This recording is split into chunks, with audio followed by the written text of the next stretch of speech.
तो क्या समस्याएं हैं आपको? हम लोग EPS 95 राष्ट्रीय संघर्ष समिति के सब पदाधिकारी हैं। ये समिति जो है EPFO से संबद्ध जितने पेंशनर्स हैं उनके लिए 6 साल से कमांडर अशोक राउत और जो अध्यक्ष हैं हमारे और वीरेंद्र सिंह रजावत महामंत्री, उनके नेतृत्व में पूरे देश भर में संघर्ष कर रही है। हमारा मांग ये है कि हम लोगों को जो है 30-35 साल हम लोग नौकरी करते हैं सरकारी उपक्रमों में और निजी क्षेत्रों में, उसके बाद हम लोगों को 300 से लेकर 3000 रुपये पेंशन मिलती है। 3000 रुपये पेंशन अगर मैक्सिमम है, अगर ये पेंशन में कोई अपना 2 लोग कैसे गुजारा कर सकते हैं। तो हमारी डिमांड ये है कि हम लोगों को 7500 रुपये मिनिमम पेंशन दी जाए, उस पर महंगाई भत्ता दिया जाए। उसके अलावा हम लोगों को चिकित्सा सुविधा दी जाए मुफ्त, और वो आयुष्मान योजना से हम लोगों को कार्ड दे दिया जाए हम लोग, ताकि अपनी चिकित्सा मुफ्त में करा सकें। ये आपने अपनी आवाज़ कहाँ तक, वो किस तक पहुँचाई? ये हम लोग 6 वर्ष से पूरे देश भर में संघर्ष कर रहे हैं। 2 बार प्रधानमंत्री जी से मिल चुके हैं और वित्त मंत्री, इसके अलावा श्रम मंत्री, अनेक मंत्रियों से मिलके हम लोग ज्ञापन दे चुके हैं। यहाँ पे लखनऊ में रक्षा मंत्री जी से भी मिले और हमारा प्रयास मुख्यमंत्री जी से भी मिलने का था, पर उन्होंने टाइम हम लोगों को नहीं दिया, तो उनसे मुलाकात नहीं हो पाई। प्रधानमंत्री जी से आपकी कुछ बात हुई या लेटर गया, कोई संदेश आया, कोई वापसी? हम माननीय हेमा मालिनी जी जो हैं उनके नेतृत्व में 2 बार उन्होंने प्रधानमंत्री जी से हमारे राष्ट्रीय अध्यक्ष और महामंत्री को मिलवाया। प्रधानमंत्री जी ने वित्त मंत्री से कहा कि इनकी समस्याओं को सुनिए और सुलझाइए। उन्होंने सुना, पर अभी तक कोई हल नहीं निकला।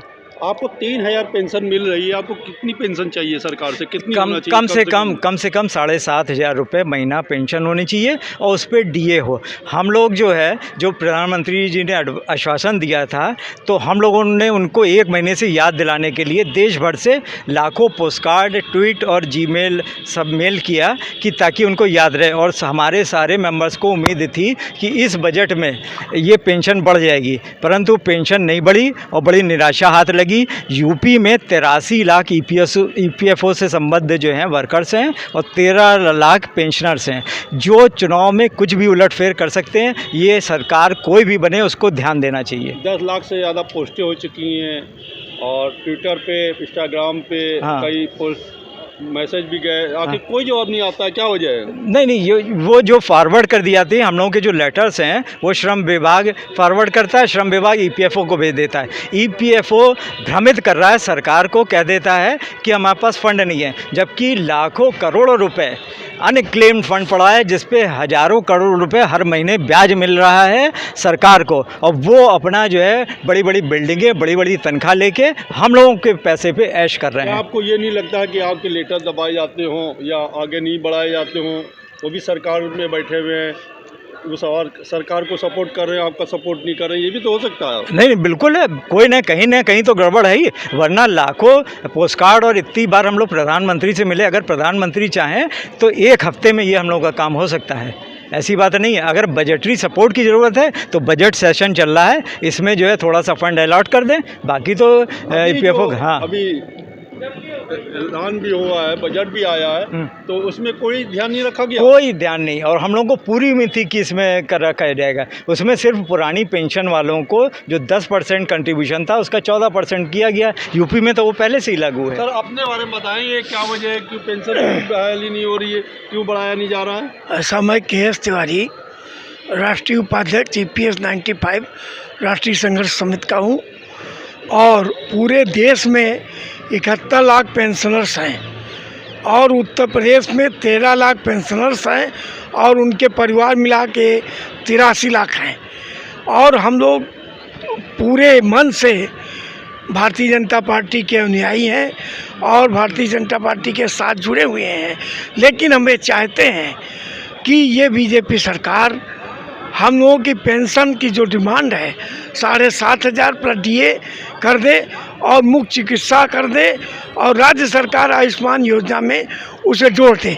ऐसा नहीं है। अखिलेश यादव जी कहते हैं कि हम पेंशन की बहाली करेंगे, पैसे बढ़ाएंगे। नहीं, अखिलेश यादव जी ने, देखो, हम किसी पार्टी से संबद्ध नहीं है, हम सेल्फ डिपेंडेंट हैं और मेरी ब्रांचेज राष्ट्र भर में है और प्रांत में भी हैं, ज़िले में हैं, ब्लॉक में है, तहसील स्तर पर भी हैं, हम हर जगह हैं और हम किसी पार्टी से संबद्ध नहीं हैं। जो पार्टी मेरा काम करेगी, और हम चाहते हैं कि यही पार्टी, चूँकि केंद्र का मामला है, हम किसी पार्टी की आलोचना करना नहीं चाहते हैं, और यही पार्टी, चूँकि प्रधानमंत्री जी ने 4 मार्च 2020 को हेमा मालिनी जी के साथ और 5 अगस्त 2021 को हेमा मालिनी जी के साथ ही आश्वासन दिया कि आपकी बातों को ध्यान दिया जाएगा।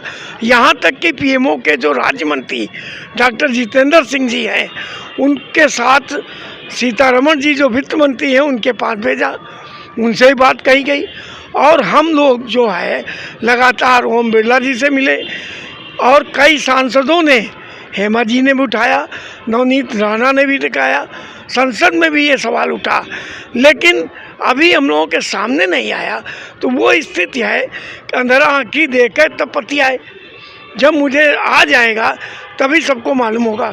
हमें चाहते हैं इस चुनाव पीरियड में ये सरकार, अगर हमारे 13 लाख पेंशनर जो यूपी में हैं, उनके परिवार मिला के 83 लाख सदस्य हैं जो वोटर हैं, अगर इस पर मुफ्त चिकित्सा की ही बात अगर योगी जी कहीं मीटिंग में हमारी कर देंगे तो असंतुष्ट कोई नहीं है, लेकिन उत्साह आएगा और खुले दिल से हम लोग प्रचार भी कर सकेंगे। ब्लॉक स्तर, जिले स्तर, तहसील स्तर, इस तरह करेंगे। नौकरी करने के बाद मान लीजिए, और 40 साल नौकरी करने के बाद हम लोगों ने कंट्रीब्यूशन किया है, इसमें 541 रुपये, 1250 रुपये पैसा जमा किया है, और 23 लाख ऐसे पेंशनर्स हैं जो देश में जिनको 1000 से कम भी पेंशन मिलती है, और हमारे 6000 सदस्य प्रतिदिन उनकी मृत्यु हो रही है। हम चाहते हैं, देखिए हमारे साथ कुछ कर्मचारी थे जो पेंशन की वजह से बहुत परेशान हैं, फैमिली कैसे चलाएंगे, घर कैसे चलाएंगे। इन्होंने बताया कुछ ऐसे लोग हैं जिनको 1000 रुपये मिलती है तनख्वाह, वो पेंशन, वो कैसे परिवार चलाएंगे। इनका यही कहना है केंद्र सरकार से, योगी जी से और मोदी जी से, कि उनकी पेंशन बढ़ाई जाए, और बढ़ाई जाए 7000 की जाए, 7500 की जाए, जिसकी वजह से इन लोग बहुत परेशान हैं। और जो 40 लाख कर्मचारी थे इनके, वो इस समय रिटायर हो चुके हैं, और इनके जो 40 लाख के लोग हैं, 83 लाख वोट बीजेपी से खिसकता नज़र आ रहा है। इनका ये कहना है अगर ये साथ नहीं देंगे तो हम भी इनका साथ नहीं देंगे। कैमरामैन संदीप तिवारी के साथ जर्नलिस्ट रईस खान। जिंदगी गुजर जाती है एक सच की तलाश में, और कहीं एक सच बदल देता है जिंदगी का नजरिया। मैं अजीम शहजादा, प्राइम समय न्यूज के लिए। खबरों की दुनिया से खबर सुनते हैं हम, 24 दिन 24 घंटे करते हैं खबरदार। हर छोटी बड़ी खबरों पर नजर, जिसका सीधा सरोकार आपसे है। अपने अनुभव से बताते हैं वो खबर जो है आपसे छुपी।